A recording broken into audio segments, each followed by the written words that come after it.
وقتتون بخیر. در ادامه چالش 7 دستگاه بعد از 4گاه ما رسیدیم به همایون. در واقع قصدم این است که فواصل همایون رو به شما درس بدم.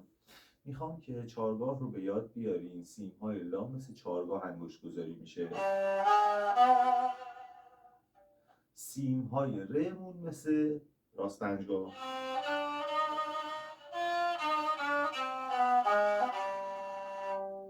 میشه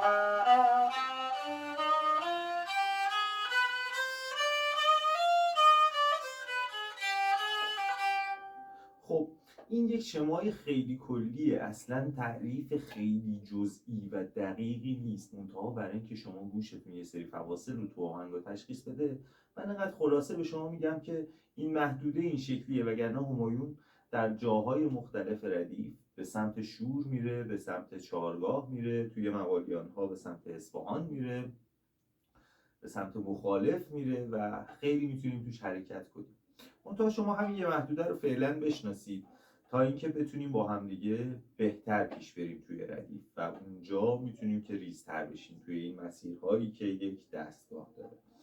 چی آهنگی شنیدیم ما خیلی معروف توی چیز؟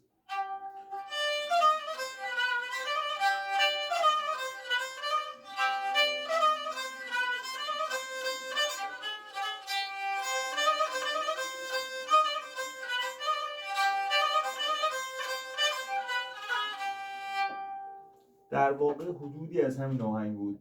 شما این فواصل و این حال و هوا رو یادتون بمونه که فواصل همایون است.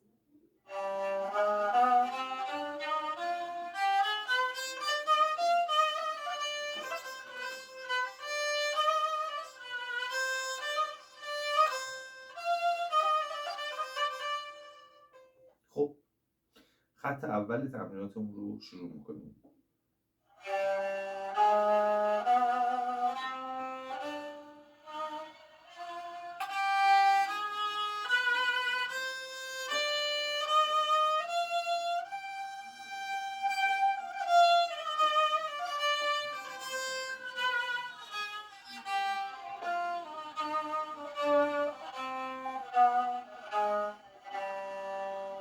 اصلا فضا و حس و حالمون خیلی فرق میکنه توی این کوک همایون، خیلی باحاله.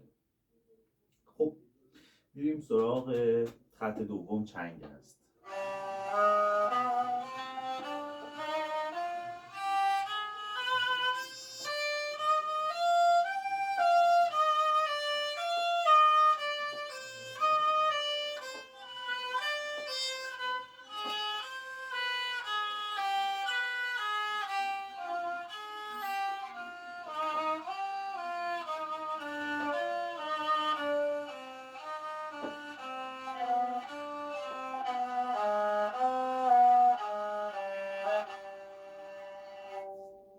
خط سوم ما میگوید که یک چنگ دو تا دو چنگ، دام داد داد دام داد داد.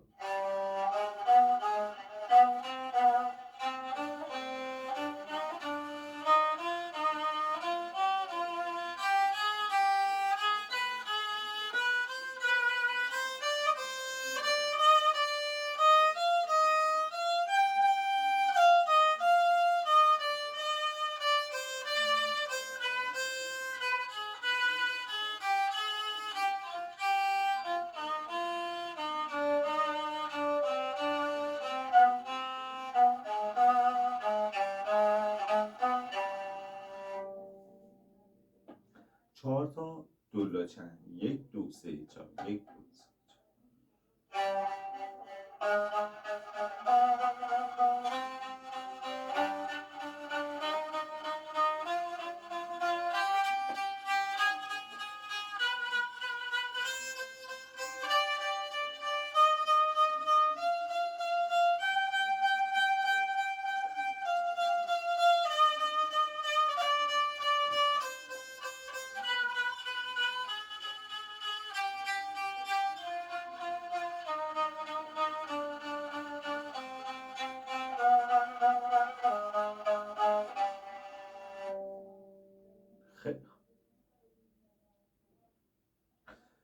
فیگور بعدی ما دو تا دولا چنگ یک چنگ، داد داد دام داد داد دام، کوتاه کشیده متوسط در واقع.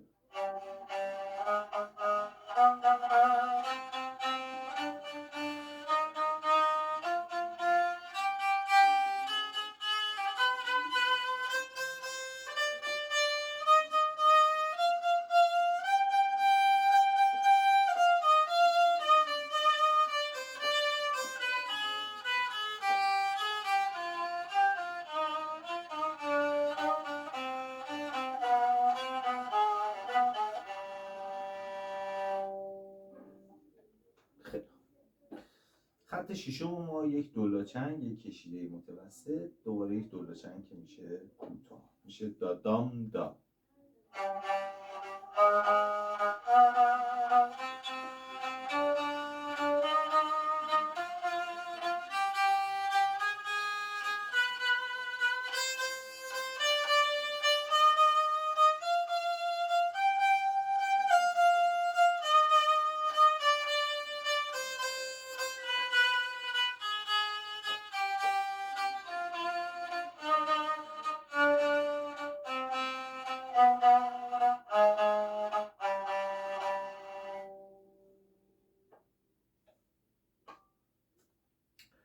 خط هفتم ما میشه یک چنگ نقطه دار، یک دولاچنگ، دام دام، یک دو سه چهار، یک دو سه چهار، اون ستای چیز پیوسته است، یک دو سه چهار، چهارمی جدا میشه از این، میشه